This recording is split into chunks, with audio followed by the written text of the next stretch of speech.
Fala rapaziada, tá aí mais uma atualização aí do nosso sistema. Já tem um tempo que eu fiz a última atualização. Tá aqui nosso berçário, tem umas batatinhas doces aí dando raiz. Tem duas mamães ali esperando pra ter alta aí da maternidade. Tá aí, ó, apareceu aí no nosso aquário aí, ó. Não sei de onde veio, mas temos um amiguinho novo aqui.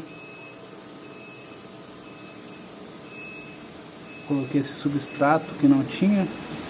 Na última atualização ele também não tava as pedras. Nem sei se tava o musgo de Java, mas tá aí.